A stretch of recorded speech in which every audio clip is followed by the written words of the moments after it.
ನಾವಿವತ್ತು ಬೆಂಗಳೂರಿನ ದೇವಸ್ಥಾನಗಳಿಗೆ ಭೇಟಿಯನ್ನ ನೀಡ್ತಾ ಇದ್ದೀವಿ. ಇವತ್ತಿನ ದಿನ ರಾಮ ಮಂದಿರ ಉದ್ಘಾಟನೆ ಆಗ್ತಾ ಇದೆ, ಹಾಗೆ ರಾಮಲಲ್ಲಾ ಮೂರ್ತಿ ಪ್ರತಿಷ್ಠಾಪನೆ ಆಗ್ತಾ ಇದೆ. ಈ ಕಾರ್ಯಕ್ರಮಕ್ಕೋಸ್ಕರ ಹಲವಾರು ಜನಸಾಮಾನ್ಯರು ದೇವಸ್ಥಾನಕ್ಕೆ ಭೇಟಿಯನ್ನ ಕೊಡ್ತಾ ಇದ್ದಾರೆ, ಹಾಗೆ ರಾಮನನ್ನ ಪೂಜೆ ಮಾಡ್ತಾ ಇದ್ದಾರೆ. ನಿಜಕ್ಕೂ ರಾಮ ಮಂದಿರದಲ್ಲಿ ಯಾವ ರೀತಿಯ ಪೂಜೆಗಳು ನಡೀತಾ ಇದೆ ಅನ್ನೋದ್ರ ಬಗ್ಗೆ ಮಾಹಿತಿಯನ್ನ ಕೊಡ್ತೀವಿ. ಬನ್ನಿ ಅವ್ರ ಹತ್ರನೇ ಯಾಕೆ ಈ ಕಾರ್ಯಕ್ರಮ ನಡೀತಾ ಇದೆ, ಹಾಗೆ ಎಲ್ಲಿಂದ ಈ ಕಾರ್ಯಕ್ರಮ ಶುರುವಾಯಿತು, ಎಷ್ಟು ಜನಕ್ಕೆ ಮೆಚ್ಚುಗೆ ಆಗಿದೆ, ರಾಮ ಮಂದಿರ ಉದ್ಘಾಟನೆ ಆಗ್ತಾ ಇರೋದು ನಿಜಕ್ಕೂ ಜನರಿಗೆ ಖುಷಿಯನ್ನ ತಂದಿದ್ಯಾ ಅಥವಾ ಯಾವ ತರ ಅವರಿಗೆ ಅನ್ನಿಸ್ತಿದೆ ಅನ್ನೋದ್ರ ಬಗ್ಗೆ ಮಾಹಿತಿಯನ್ನ ಕೊಡ್ತೀವಿ. ಹಾಗೆ ಅವ್ರ ಬಾಯಿಂದನೇ ತಿಳ್ಕೊಳ್ಳೋಣ ಬನ್ನಿ. ನಮಸ್ತೆ ಸರ್.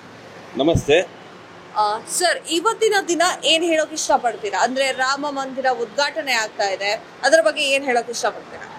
ಏನಿವತ್ತು ಸತತ 500 ವರ್ಷಕ್ಕಿಂತ ಮಿಗಿಲಾಗಿ ಅಯೋಧ್ಯೆಯಲ್ಲಿ ನಡೆದಂಥ ಒಂದು ಹೋರಾಟದ ಪ್ರತಿಫಲವಾಗಿ ಬಾಲರಾಮನ ಅಲ್ಲಿ ಒಂದು ಪ್ರಾಣ ಪ್ರತಿಷ್ಠಾಪನೆ ಆಗ್ತಿದೆ. ಅದರ ಪ್ರಯುಕ್ತ ದೇಶಾದ್ಯಂತ ಇರುವ ಎಲ್ಲ ಮಂದಿರಗಳಲ್ಲೂ ಪೂಜೆ ಹಮ್ಮಿಕೊಂಡಿದ್ದಾರೆ. ಅದೇ ರೀತಿ ಇವತ್ತು ನಾವು ಬ್ಯಾಟರಾಯನಪುರದ ಕೋದಂಡರಾಮಸ್ವಾಮಿ ದೇವಸ್ಥಾನದಲ್ಲೂ ಕೂಡ ಈ ಒಂದು ಪ್ರಾಣ ಪ್ರತಿಷ್ಠಾಪನಾ ಸಂದರ್ಭದಲ್ಲಿ ನಾವು ಕೂಡ ಇಲ್ಲಿ ಪೂಜೆಗಳನ್ನ ಹಮ್ಮಿಕೊಂಡಿದ್ದೀವಿ.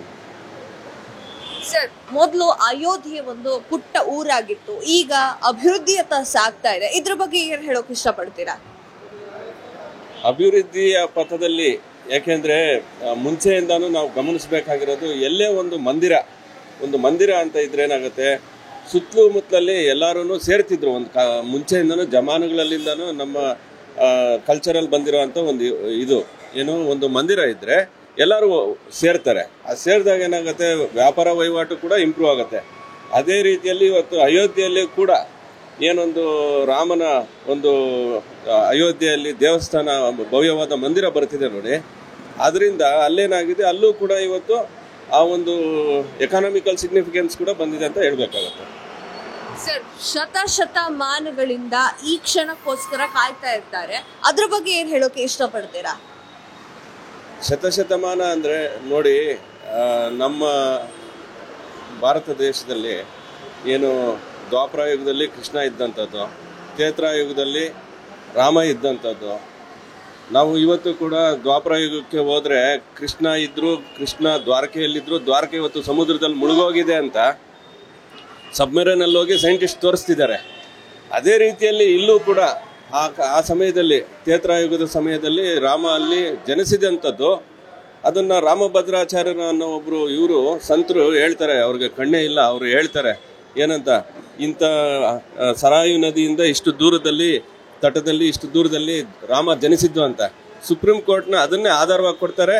ಮತ್ತೆ ಇದು ಎಲ್ಲ ಧರ್ಮೀಯರು ರಾಮನ ಮೇಲೆ ಅಭಿಮಾನದಿಂದ ಮಾಡ್ತಿರೋ ಅಂತ ಒಂದು ಯಾಕೆಂದ್ರೆ ಕೆ ಮೊಹಮ್ಮದ್ ಅಂತ ಒಬ್ರು ಆರ್ಕಿಯಾಲಜಿಕಲ್ ಸರ್ವೆ ಆಫ್ ಇಂಡಿಯಾದವರು ಆ ಉತ್ಖನದ ಸಮಯದಲ್ಲಿ ಇವತ್ತು ಕೂಡ ಆರ್ಟಿಕಲ್ ಬಂದಿದೆ ಅದರಲ್ಲಿ, ಟೈಮ್ಸ್ ಆಫ್ ನ್ಯೂಸ್ ಪೇಪರಲ್ಲಿ, ಏನಂತ, ಉತ್ಖನನ ಮಾಡಿದಂಥ ಸಮಯದಲ್ಲಿ ಅಲ್ಲಿ ಭವ್ಯವಾದ ಮಂದಿರ ಇತ್ತು.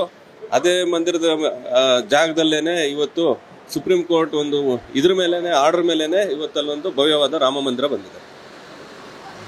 ಸರಿ ಸರ್, ಈಗ ಈ ಒಂದು ರಾಮ ಮಂದಿರ ಉದ್ಘಾಟನೆ ಆಗ್ತದೆ, ರಾಮಲಲ್ಲಾ ಮೂರ್ತಿ ಪ್ರತಿಷ್ಠಾಪನೆ ಆಗ್ತಾ ಇದೆ. ಇದಕ್ಕೆ ಪ್ರಧಾನಿ ನರೇಂದ್ರ ಮೋದಿಗಳ ಜೊತೆಗೆ ಅವರಿಗೆ ಸಪೋರ್ಟ್ ಆಗಿ ನಿಂತಿದ್ದು ಇಡೀ ದೇಶದ ಜನರು ಅಂತ ಹೇಳಿದ್ರೆ ತಪ್ಪಾಗಲ್ಲ. ಇದ್ರ ಬಗ್ಗೆ ಏನ್ ಹೇಳೋಕೆ ಇಷ್ಟಪಡ್ತೀರಾ? ನಿಜಕ್ಕೂ ಹೌದಾ, ಜನರ ಸಪೋರ್ಟ್ ಸಿಕ್ಕಿದ್ಯಾ ಅವರಿಗೆ?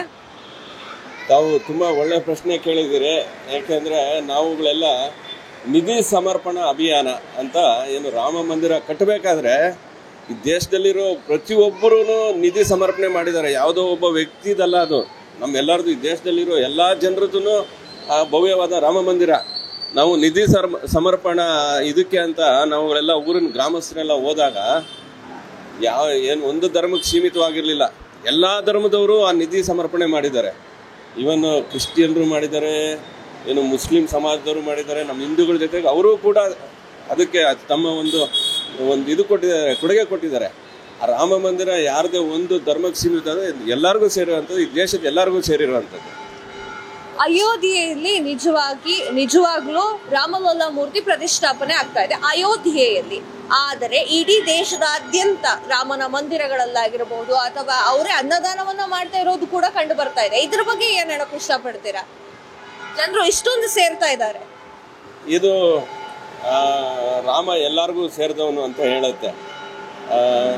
ಏನು ಒಂದು ಅಯೋಧ್ಯೆಯಲ್ಲೇ ಅಲ್ಲ, ಇಡೀ ನಮ್ಮ ಭಾರತ ದೇಶದಲ್ಲೆಲ್ಲ ವಿಶ್ವಾದ್ಯಂತ ಕೂಡ ನೀವು ನೋಡಿರ್ಬೋದು. ಈವನ್ ಅಮೆರಿಕದಲ್ಲೂ ಕೂಡ ಕೆಲವು ಕಡೆ ಕ್ಯಾಲಿಫೋರ್ನಿಯಾದಲ್ಲಿ ಎಲ್ಲ ಸೇರಿ ಇದನ್ನ ಆಚರಿಸಿದ್ದಾರೆ. ವಿಶ್ವಾದ್ಯಂತ ನಡೀತಿರುವಂಥ ಒಂದು ಸಂಭ್ರಮ ಇದು. ಯಾಕೆಂದರೆ ರಾಮ ಅಂದರೆ ಒಂದು ಆತನಿಗಿರುವಂಥ ಆದರ್ಶ, ವ್ಯಾಲ್ಯೂ ಬೇಸ್ಡ್ ಪರ್ಸನ್. ಒಬ್ಬ ವ್ಯಕ್ತಿ ಏನಾದರೂ ಈ ಥರ ಇರಬೇಕು ಅಂದರೆ ರಾಮನ ಥರ ಇರಬೇಕು ಅನ್ನೋದು. ಅದರಿಂದ ಇದು ಒಬ್ಬರಿಗೆ ಸೀಮಿತವಾದ್ದಲ್ಲ, ವಿಶ್ವಕ್ಕೆ ಸೀಮಿತವಾದಂಥದ್ದು. ಸರ್, ನೀವು ಯಾವಾಗ ಅಯೋಧ್ಯೆಗೆ ಹೋಗ್ತೀರಾ? ರಾಮ ಮಂದಿರವನ್ನ ಯಾವಾಗ ಕಣ್ತುಂಬಿಸ್ಕೊಳ್ತೀರಾ? ರಾಮಲಲ್ಲ ಮೂರ್ತಿಯನ್ನ ಯಾವಾಗ ನೋಡ್ತೀರಾ? ನಾನು ಇಲ್ಲಿ ತನಕ ಹೋಗಿಲ್ಲ. ನನ್ನ ಪಕ್ಕದಲ್ಲಿ ಶೇಷಗಿರಿಜಿ ಅವರು ಇದ್ದಾರೆ, ಅವ್ರನ್ನ ಕೇಳಿ ಅವ್ರಿಗೆ ಹೋಗಿ ಬಂದಿದ್ದಾರೆ ಅಲ್ಲಿ. ಸರ್ ನಮಸ್ತೆ ಸರ್. ಈಗ ಅಯೋಧ್ಯೆಯಲ್ಲಿ ಮೂರ್ತಿ ಪ್ರತಿಷ್ಠಾಪನೆ ಆಗ್ತಾ ಇದೆ, ರಾಮಲಲ್ಲ ಮೂರ್ತಿ ಪ್ರತಿಷ್ಠಾಪನೆ ಆಗ್ತಾ ಇದೆ. ನಿಮ್ಗೆ ಎಷ್ಟು ಸಂಭ್ರಮ ಅನ್ನಿಸ್ತಾ ಇದೆ? ಸಾಮಾನ್ಯವಾಗಿ ನಮಗೆ ಜೀವನದಲ್ಲಿ ಅತ್ಯಂತ ಅಮೂಲ್ಯವಾದ ಕ್ಷಣ ಅಂದರೆ ಬಹುಶಃ ಇದೆ ಅನ್ಸುತ್ತೆ. ನಮ್ಮ ಜೀವನದ ಏನೇನು ಬೇಕು, ಏನು ನೋಡಬೇಕು ಅನ್ಸಿದ್ದೀವಿ, ಆ ಒಂದು ಕ್ಷಣ ಇವಾಗ ಬಂದಿದೆ ಅಂತ ಅನ್ಸುತ್ತೆ. ಸುಮಾರು 500 ವರ್ಷಗಳ ನಂತರ ನಮ್ಮ ಜೀವಮಾನದಲ್ಲಿ ಇದಾಗ್ತಾ ಇರೋದು ನಮ್ಮ ಅದೃಷ್ಟನೇ ಸರಿ ಅನ್ಸುತ್ತೆ. ಈಗ ಅಂದ್ರೆ ರಾಮಲಲ್ಲ ಮೂರ್ತಿ ಪ್ರತಿಷ್ಠಾಪನೆ ಆಗ್ತಾ ಇರೋದು ಅಯೋಧ್ಯೆಯಲ್ಲಿ, ಹೌದಾ? ಇಡೀ ದೇಶ ಕೂಡ ಸಂಭ್ರಮ ಪಡ್ತಾ ಇದೆ. ಅಯೋಧ್ಯೆಯಲ್ಲಿ ರಾಮ ಮಂದಿರ ನಿರ್ಮಾಣವಾಗ್ತಾ ಇದೆ, ಅಲ್ಲಿ ಮೂರ್ತಿ ಪ್ರತಿಷ್ಠಾಪನೆ ಆಗ್ತಾ ಇದೆ. ಇಡೀ ದೇಶದ ಜನರು ಸಂತೋಷವನ್ನ ವ್ಯಕ್ತಪಡಿಸ್ತಾ ಇದ್ದಾರೆ. ಏನ್ ಕಾರಣ ಆಗಿರ್ಬೋದು? ರಾಮ ಕೇವಲ ಅಯೋಧ್ಯೆಗೆ ಮಾತ್ರ ಸೀಮಿತ ಆಗಿರಲಿಲ್ಲ. ರಾಮಾಯಣ ಅಂದರೆ ರಾಮ ನಡ್ಕೊಂಬಂದಂಥ ಹಾದಿನೇ ರಾಮಾಯಣ ಅಂತ ಕರೆಯೋರು. ಅಂದರೆ ರಾಮ ಬಹುಶಃ ಅವನು ವನವಾಸ ಮಾಡಬೇಕು ಅಂದರೆ ಬಹುಶಃ ಅಲ್ಲೇ ಮಾಡ್ಬೋದಾಗಿತ್ತು ಅವನು. ಆದರೆ ಅವನು ಅಲ್ಲಿಂದ ಇಡೀ ದೇಶನ ಸುತ್ತಕೊಂಡು ದಕ್ಷಿಣದಲ್ಲಿ ಶ್ರೀಲಂಕಾವರೆಗೂ ಹೋಗಿ ಬರ್ತಾನೆ. ಅಂದರೆ ಅವನು ಕೇವಲ ಅದನ್ನು ರಾಜ್ಯಭಾರ ಮಾಡಬೇಕು ಅಂತಲ್ಲ, ಇಡೀ ದೇಶನ ಒಂದು ಸಂಪರ್ಕ ಸೇತುವಾಗಿ ರಾಮ ಇರ್ತಾನೆ.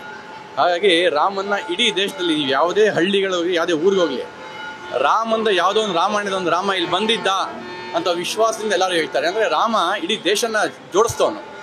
ಹಾಗಾಗಿ ಎಲ್ಲರಿಗೂ ನಮ್ಮವನು ರಾಮ ಅನ್ನೋ ಒಂದು ಕಲ್ಪನೆ ಎಲ್ಲರಿಗೂ ಇದೆ. ಹಾಗೆ ಇಡೀ ದೇಶದಲ್ಲಿ ನೀವು ಎಲ್ಲೇ ಹೋದ್ರೂ ನನ್ನ ರಾಮ ಮಂದಿರ ಅಲ್ಲಿ ಆಗ್ತಾ ಇದೆ ಅನ್ನೋ ಒಂದು ವಿಶ್ವಾಸ ಮತ್ತು ಒಂದು ಇದಿರುತ್ತೆ, ಸಂತೋಷ ಎಲ್ಲರಿಗೂ ಇದೆ. ಸರಿ. ಈಗ ಅಯೋಧ್ಯೆ ಎಲ್ಲರ ಮುಖನೂ ತಿರ್ಕೊಂಡಿದೆ. ದೇಶ ವಿದೇಶಗಳಿಂದ ಅಯೋಧ್ಯೆಗೆ ಬರುವವರ ಸಂಖ್ಯೆ ಜಾಸ್ತಿ ಆಗಿದೆ. ಅದು ಒಂದು ಪುಟ್ಟ ಊರಾಗಿತ್ತು. ದಶಮಾನಗಳಿಂದ ಶತಮಾನಗಳಿಂದಲೂ ರಾಮ ಮಂದಿರದ ಬಗ್ಗೆ ಎಲ್ಲರೂ ಕನ್ಸು ಕಾಣ್ತಾ ಇದ್ರು. ಈಗ ಅಯೋಧ್ಯೆಯಲ್ಲಿ ಅಭಿವೃದ್ಧಿಯತ್ತ ಸಾಗ್ತಾ ಇದೆ ಅಯೋಧ್ಯೆ ಅನ್ನುವಂಥದ್ದು ಮಾತು ಕೇಳಿ ಬರ್ತಾ ಇದೆ. ನಿಜಕ್ಕೂ ಹೌದಾ ಅದು? ಖಂಡಿತ ಹೌದು. ಯಾಕಂದ್ರೆ ಅಲ್ಲಿ ಬಹುಶಃ ಭೂಮಿಯ ಬೆಲೆ ಇವತ್ತು ನೋಡಿದ್ರೆ ಆಕಾಶ ಇರ್ತಿದೆ. ಮತ್ತೆ ಇಡೀ ಸಣ್ಣ ಊರಿದ್ದ ರಸ್ತೆಗಳು ದೊಡ್ಡದಾಗಿದೆ. ಅಭಿವೃದ್ಧಿ ಪಥ ಎಲ್ಲಿ ನಮ್ಮ ರೈಲ್ವೆ ಸ್ಟೇಷನ್ ಇರ್ಬೋದು, ಏರ್ಪೋರ್ಟ್ ಇರ್ಬೋದು, ಇವೆಲ್ಲವೂ ವಿಶ್ವ ದರ್ಜೆಯಲ್ಲಿ ಏರಿದೆ. ಮತ್ತು ಅಲ್ಲಿರ್ತಕ್ಕಂಥ ಹೋಟೆಲ್ಗಳು, 5 ಸ್ಟಾರ್ ಹೋಟೆಲ್ಗಳು ಇರ್ಬೋದು, 3 ಸ್ಟಾರ್ ಹೋಟೆಲ್, ಎಲ್ಲ ಹೋಟೆಲ್ಗಳ ಏನಿದೆ ಇಡೀ ಜನನ ಕರ್ಕೊಳ್ಳೋವಂಥದ್ದು ವ್ಯವಸ್ಥೆ ಆಗ್ತಾ ಇದೆ ಅಲ್ಲಿ. ಇಡೀ ದೇಶ ಯಾವ ವಿದೇಶದಿಂದ ಬಂದರೂ ಕೂಡ ಅವ್ರನ್ನ ಇಟ್ಕೊಳ್ಳುವಂಥ ವ್ಯವಸ್ಥೆ ಕೂಡ ಅಲ್ಲಿ ಆಗ್ತಾ ಇದೆ. ಹಾಗಾಗಿ ಇದು ಖಂಡಿತವಾಗಿ ಒಂದು ಎಕನಾಮಿಕಲಿ ಏನು ಹೇಳಿದ್ರಾಗ್ಲೇ ಎಕನಾಮಿಕಲಿ ಕೂಡ ಮುಂದೆ, ಅಂದರೆ ಒಂದು ದೇವಸ್ಥಾನ ಅಂದ ತಕ್ಷಣ ಅದು ಆರ್ಥಿಕತೆ ಕೂಡ ಒಂದು ಇರುತ್ತೆ ಅಂತೇಳಿ ಅನ್ಸುತ್ತೆ. ಸರ್, ಇವಾಗ ಈ ಭಾರತದ ಪ್ರವಾಸಿಗರು ಬರ್ತಾ ಇರ್ತಿದ್ರು ಭಾರತಕ್ಕೆ, ವಿದೇಶಿ ಪ್ರವಾಸಿಗರು. ಅವಾಗ ಕಾಶಿ ವಿಶ್ವನಾಥ ದರ್ಶನ ಮಾಡೋದಾಗಿರ್ಲಿ ಅಥವಾ ಹೀಗೆ ತಾಜ್ ಮಹಲ್ ನೋಡೋದಾಗಿರ್ಬೋದು, ಎಲ್ಲ ಆ ದೇವಸ್ಥಾನಗಳಿಗೆ ಭೇಟಿಯನ್ನ ಕೊಡ್ತಿದ್ರು. ಈಗ ಅದೇ ಸಾಲಿನಲ್ಲಿ ಅಯೋಧ್ಯೆಯೂ ಕೂಡ ಸೇರುತ್ತಾ? ಖಂಡಿತ ಸೇರುತ್ತೆ, ಅದಕ್ಕೆ ಡೌಟೇ ಬೇಡ. ಯಾಕಂದರೆ ಇವತ್ತು ಅಯೋಧ್ಯೆಗೆ ಏನು ಜನಸಾಗರ, ಇವತ್ತಾಗಲೇ ನಾವು ಬಹುಶಃ 2 ದಿನದಿಂದ ಟಿವಿ ಆನ್ ಮಾಡಿದ ತಕ್ಷಣ ಬರೋದು ಅದೊಂದೇ ಇದೆ. ಅಲ್ಲಿ ಜನಸಾಗರ ನೋಡಿದ್ರೆ ಅಲ್ಲೇ ಬಹುಶಃ 2.5 ಲಕ್ಷ 3 ಲಕ್ಷ ಜನ ದಾಟ್ಬಿಟ್ಟಿರ್ಬೇಕಲ್ಲಿ. ಅಂದರೆ ಈಗ ಇನ್ನೂ ಬರಬೇಡಿ ಅಂದಾಗಲೇ ಸುಮಾರು 3 ಲಕ್ಷ ಜನ ಅಲ್ಲಿ ಧಾವಿಸಿದ್ದಾರೆ. ಇನ್ನೊಂದು ಸಲ ನೆಕ್ಸ್ಟ್ ಮಂತಿಂದ ಎಲ್ಲರಿಗೂ ಓಪನ್ ಆದಾಗ ಎಷ್ಟು ಲಕ್ಷ ಜನ ಬರ್ಬೋದು ಅಂತ ಕಲ್ಪನೆ ಇರಲಿಕ್ಕಿಲ್ಲ ಬಹುಶಃ ನಮಗೆಲ್ಲ ಅನ್ಸುತ್ತೆ. ನೀವ್ ಯಾವಾಗ ಸರ್ ರಾಮನನ್ನ ಭೇಟಿ ಆಗೋದು, ಅಂದ್ರೆ ರಾಮ ಮಂದಿರಕ್ಕೆ ನೀವು ಭೇಟಿ ಆಗೋದು, ರಾಮಲಲ್ಲ ಮೂರ್ತಿಯನ್ನ ನೀವು ನೋಡೋದು? ಬಹುಶಃ ಮುಂದಿನ ತಿಂಗಳು 18ಕ್ಕೆ ಅಥವಾ 19ಕ್ಕೆ ಹೋಗ್ಬೇಕು ಅಂತ ಯೋಚನೆ ಮಾಡಿದ್ದೀವಿ. ಬಹುಶಃ ಹೋಗ್ತೀವಿ ಇವತ್ತೆಲ್ಲರೂ. ಈಗ ವಿರೋಧ ಪಕ್ಷದ ನಾಯಕರುಗಳು ಸಾಕಷ್ಟು ಬಾರಿ ಹೇಳ್ತಾ ಇದ್ದಾರೆ, ರಾಮನ ಮೂರ್ತಿ ಏನು ಪ್ರತಿಷ್ಠಾಪನೆ ಆಗ್ತಾ ಇದೆಯಲ್ಲ, ರಾಮಲಲ್ಲನ ಮೂರ್ತಿ, ಅದು ಲೋಕಸಭಾ ಚುನಾವಣೆಯ ಗಿಮಿಕ್ಸ್ ಅಂತ ಹೇಳ್ತಿದ್ದಾರೆ. ನಿಜಕ್ಕೂ ಹೌದು ಅಂತ ಅನ್ಸುತ್ತೆ ಅದು? ಮೇಡಮ್ ನೋಡಿ, ಸೋಮನಾಥ ಬಹುಶಃ ನಮ್ಗೆ ಗೊತ್ತಿರ್ಬೋದು, ಸೋಮನಾಥ ಕಾಂಗ್ರೆಸ್ ಗೌರ್ಮೆಂಟ್ನಲ್ಲೇ ಆಗಿದ್ದು 1950ರಲ್ಲಿ. ಆವಾಗಲೂ ಕೂಡ ಬಹುಶಃ ಇವಾಗೇನು ಸ್ಟ್ರಕ್ಚರ್ ಇದೆ ಅಷ್ಟು ಸ್ಟ್ರಕ್ಚರಲ್ಲೇ ಆಗಿದಂಥದ್ದು ದೇವಸ್ಥಾನ ಅದು. ಅಂದರೆ ಪ್ರಾಣ ಪ್ರತಿಷ್ಠಾಪನೆ ಆಗಲಿಕ್ಕೆ ಏನು ಬೇಕು ಅಂದರೆ ಮೇಲ್ಗಡೆ ಛಾವಣಿ ಇರಬೇಕು, ಬಾಗಿಲಿರಬೇಕು, ಕೆಲವುದೆಲ್ಲ ಇದನ್ನು ಮಾಡೋದ್ರೆ ಅದಷ್ಟು ಈಗ ರಾಮ ಮಂದಿರದಲ್ಲಿ ಆಗಿದೆ.